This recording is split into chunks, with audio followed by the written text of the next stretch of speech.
Liverpool are confident that Ruben Amorim will be their head coach next season. Doesn't stop there though, because it keeps coming. This video is sponsored by Surfshark, the best VPN on the market. Surfshark is an app or browser extension that allows you to change your location to access websites in other countries and keep you safe and secure from hackers. Using Surfshark, we here in Ireland can access other countries' Netflix libraries or other streaming platforms like DAZN in Spain for all those important Premier League games. Surfshark keeps you safe and private by protecting everything you do online. Everything. When your device connects to the internet, all that information is, in a way, blurred out. Surfshark is particularly useful for keeping you safe from being hacked if you use public Wi-Fi. Let's say you're in a cafe, you're at college, you're out and about, they've got you covered. Surfshark allows you to use one subscription on unlimited devices, meaning you can share your account with friends or family or that neighbour who's a little bit cheap. On top of all of this, Surfshark offers a 30-day money-back guarantee. You can also upgrade to Surfshark One, which includes the VPN, an alert system for breaches related to your data, such as emails and credit cards, and an antivirus software for your desktop. Our sign-up offer gives you Surfshark VPN for a little over €2 a month, and you'll get an additional 3 months free. Simply scan the QR code on screen right now or use the link in the description and enter the code Anfield Agenda at checkout. Right, I'm going to get straight into it tonight because I know it's Friday and you guys have a lot to be doing. So let's start off with a couple of quotes from Pedro Sepulveda, who's a Portuguese journalist who got the Darwin Núñez story spot on and has been on the money so far with this one as well. He said, Ben on Twitter said, reliable Portuguese journalist Pedro Sepulveda has just stated that there's a 70% chance that Ruben Amorim will become the next Liverpool manager. That carried on to say Ruben Amorim's open to joining as well. And then there's an exclusive that Anfield Sector put out to say, Liverpool are confident that Ruben Amorim will be their head coach next season. Doesn't stop there though, because it keeps coming. Now they say an agreement with Amorim's entourage regarding finances could be met in the next few days. So this story really starting to gather momentum now, and I'm the same as everybody else. I'm not professing to have any inside knowledge on this whatsoever. I don't. I'm just hooked like you all, just waiting to see if indeed he is going to be the next manager, and it's certainly looking that way. Ruben Amorim was speaking as well in a press conference today, and he didn't rule out leaving Sporting Lisbon. Again, the language that he's using is to me quite suggestive of the fact that he's probably going to be departing in the summer. So if he is going to be departing, well, the candidates to take him are getting less and less. A story that I read late last night from the Express said, the pathway has cleared for Liverpool to appoint Ruben Amorim this summer, as Barcelona have reportedly withdrawn their interest in the Sporting manager. Add to that news that came out late last night as well that Chelsea had pulled away from conversations as well. It does look like more and more he will be the next Liverpool manager, and maybe that announcement could be relatively soon, or at least progression on this deal. Of course, there's still a fee to be paid to Sporting Lisbon, his release clause, and we'll go through that as well. Arne Slot for me over Amorim, 100%. I reckon Barcelona will grab him though. So I do like him as a coach, but I don't know that jump from the Eredivisie to the Prem. I know you might push back to me and say, Craig, the jump from the Portuguese Primeira Division to the Prem is quite steep as well, but I don't know, man. Amorim seems like a special guy. And Arne Slot looks like a very good coach, as we mentioned yesterday and previously. Spurs gave him serious consideration before going for Ange Postecoglou. So, yeah, I'm not in a disagreement with you about his quality. I don't think he's ready yet to come to Liverpool. Craig, the thing about Amorim, do you think he'll be able to take the Premier League? Because the Portuguese League and the Premier League is way different to each other. Yes, I do. There's no denying that the next manager is going to be a roll of the dice. And it was always going to be. If it was Alonso, we'll say the same thing. Ruben Amorim, to me, is a really good fit. Everything that I've been able to find out about him, from his personality type to the way he deals with his players, I like. And the references he gets from players as well are glowing. So for me, this feels like the right decision, if indeed he is unveiled as the new Liverpool manager, which is looking likely will happen. But there's risk involved, absolutely. I can't sit here with any level of confidence and say, I know we will have a successful next couple of seasons. I don't know that, but I do feel like those who are doing the search are leaving no stone unturned. And by all accounts, I'm very happy if it's Ruben Amorim. I am. But I won't push back against anybody who's a little bit nervous, because we've had Jurgen for 9 years, and we knew what we were getting as soon as he came through the door. We knew that he was going to deliver on what he said he was going to do, and he has. So it's always going to be somewhat, not worrying, that's not the right word, nervy, a little bit nervy, but I truly, truly think it's the right choice.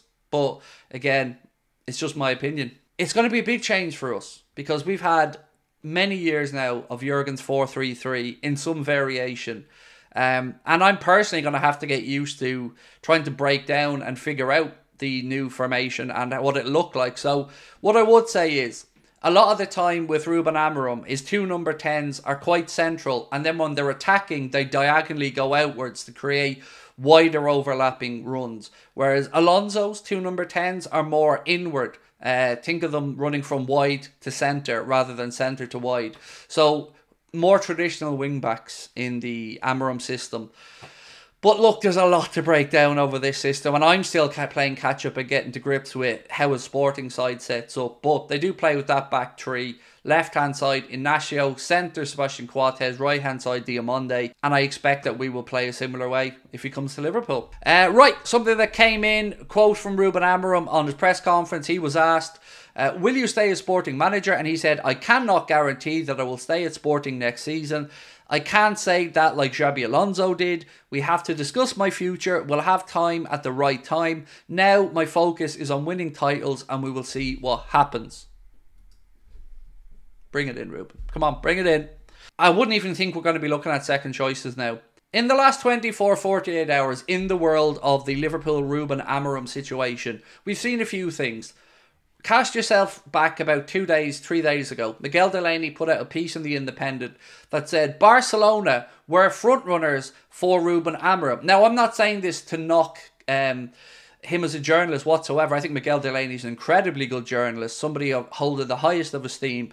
But it shows you how quickly things can change. So that same evening, news started to come out to say that Barcelona won't be able to afford Ruben Amorim because they can't pay that release clause. So they've pulled away. Then we had news that Chelsea were interested in Ruben Amorim. Then they've been batted away. And as these stories have come on, Liverpool's interest and the stories about Liverpool's belief that they're going to get Amorim have stepped up. So now we've started to see negotiations are taking place between Liverpool and the representatives of Ruben Amorim about a financial package. We know what the parameters are for the release clause. Liverpool will probably have to pay somewhere between 10 and 20 million euro for that. It's believed there's two different prices, one for clubs inside Portugal, one for clubs outside Portugal. So all of this stuff over the last 48 hours just really is starting to paint the picture that Liverpool, one, have made their focus Ruben Amorim and are starting to execute the plans to start the process to bring him into Liverpool. That's the way I read the situation. But I want to state, I don't have any inside news on this. I'm not professing to have.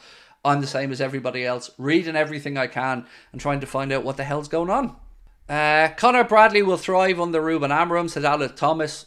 Dude, I am right with you on that one. Very, very much agree with you. I think he'd be incredible. I think Trent will be as well. I think on the left-hand side, Andy Robertson would be brilliant under Ruben Amorim. I want to ask you guys a question though. What do you think happens to Salah and Diaz this summer? So we know the Salah contract situation, which is going to make a headache for many of us, because you've got the emotional attachment to the player versus the potential correct business decision. So I'm interested to see what happens there. But Diaz, I'm starting to think maybe we do sell him, because not because he's not good enough or not because he doesn't like Liverpool, but because we don't look like we're going to be playing with wide players. And I don't see Diaz really operating as a wing back. He could, I'm sure, but it's been a lingering thought in the back of my mind for the last couple of days. What players may be sacrificed this summer? Is there going to be one or two unpalatable decisions that we don't really agree with? Diaz could play as a number 10 in a 3-4-2-1 system. He could do, but I would argue that we probably have players better suited to that role, like Alexis McAllister, Curtis Jones, Harvey Elliott, Dominic Szoboszlai. But you are right, you could do it. don't think it naturally suits him. Stargirl said, regarding the Amorim system, Klopp's team set up differently to ours. I would take no notice to what he's doing in Portugal. He'll pick the best setup for the players he's got, like Klopp has done. I agree. I think that's fair. He does seem very regimented in this 3-4-3, by the way.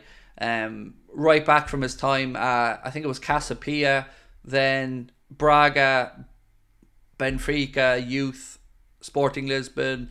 So yeah, he does. Everything I've read suggests that he's very much fixed on this 3-4-3 system.